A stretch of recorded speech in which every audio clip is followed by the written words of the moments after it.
Hey everybody, I'm JR from West Virginia and Commonplace Podcast, and I'm an independent podcaster.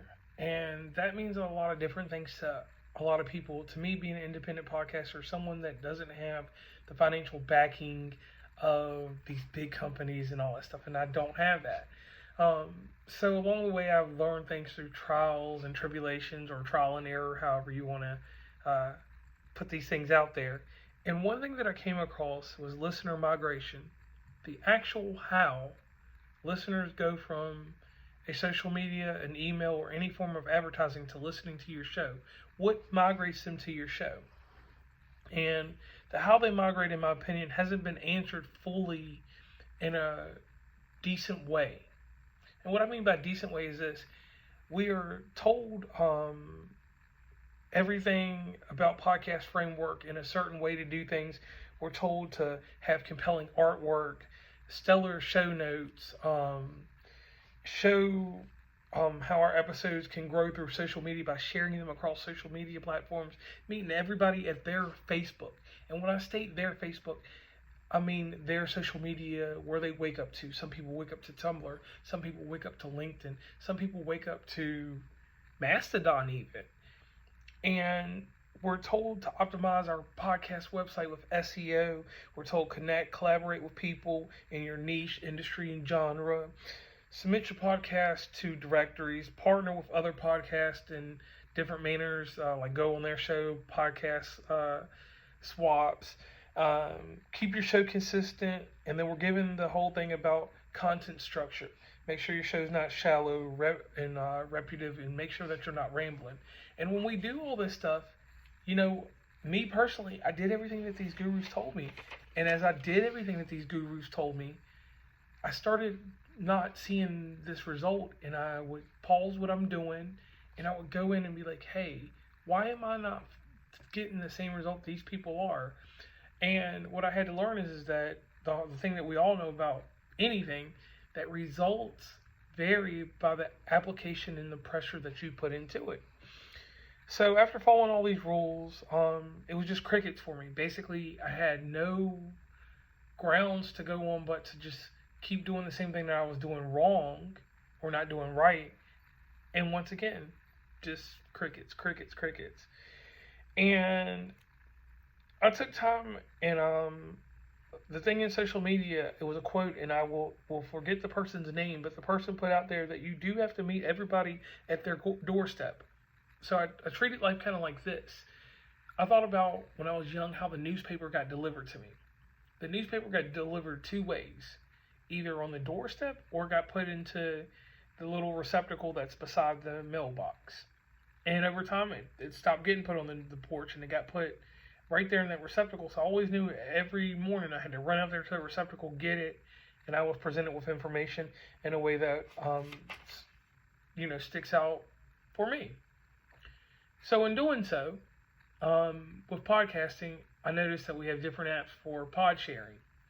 And when I say that, I'm talking directly about you put your podcast out, you got it all polished or whatever, you put it on Spotify, but where does it go? How do you get people to listen to it? When we follow the tried and true rules of just going with this whole idea of, just post it on Instagram and people will follow, or have an email list and people will follow.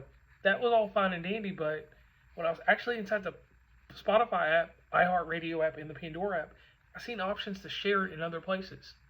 And like I said, I'm roundabout, and I pay attention to a lot that goes on with these social media guru people, and I heard people talking about everything with the exception of these platforms: Tumblr, Pinterest, and then Snapchat.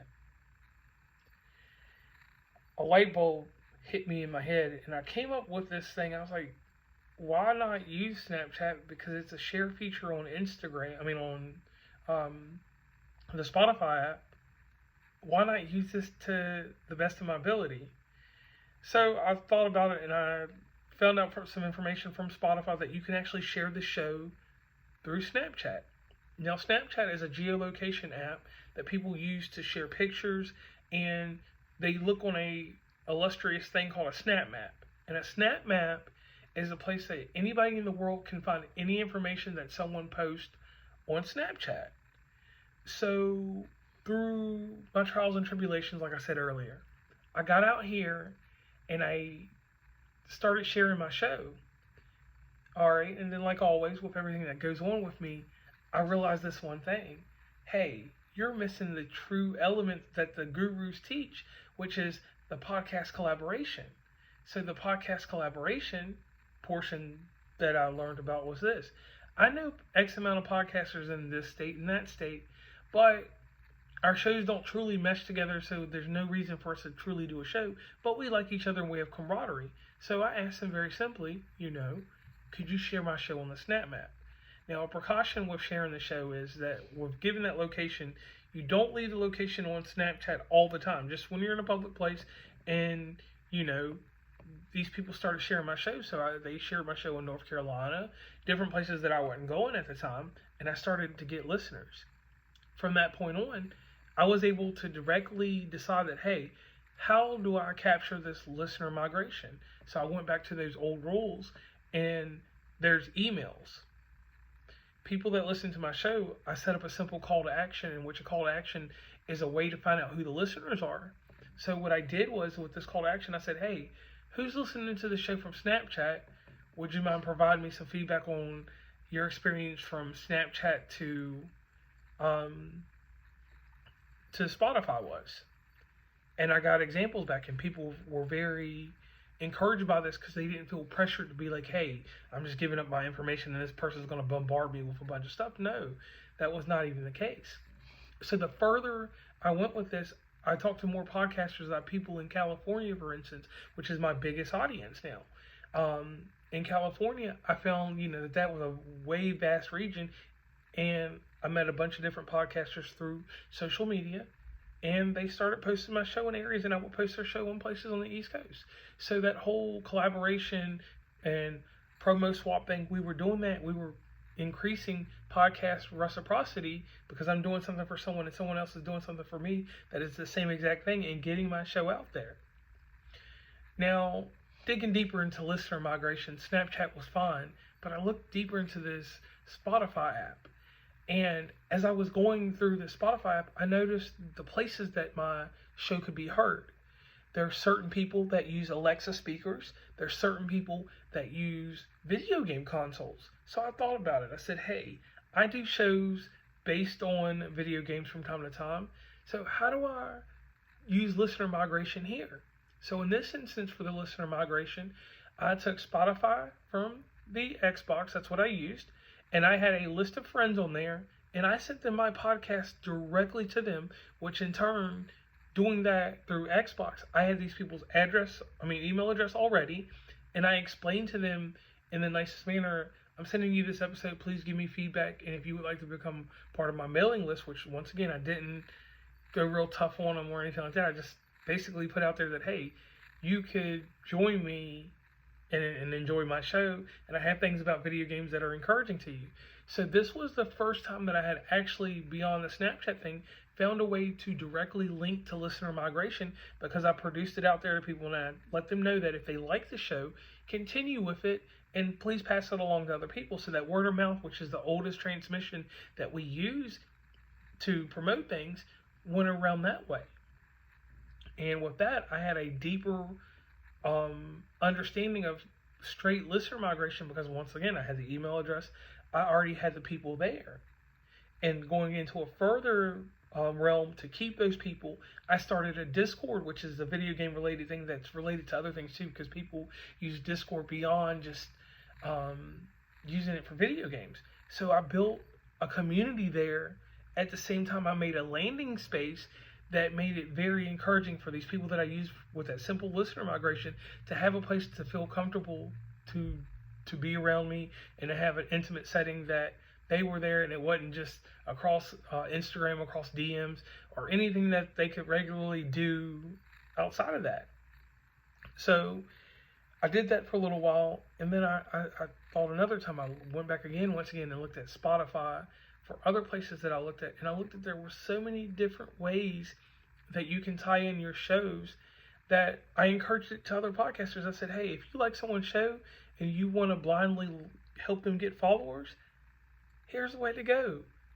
And if you want to let them know, you can let them know where you are and where you're at exactly. And sharing these shows across Snapchat, for instance, it gives you strong analytical information. Like if someone from Toledo was listening to my show, I shared that show at the Toledo Speedway. I'm getting closer to knowing where my audience is and how I got these people, and if this was a smart marketing strategy.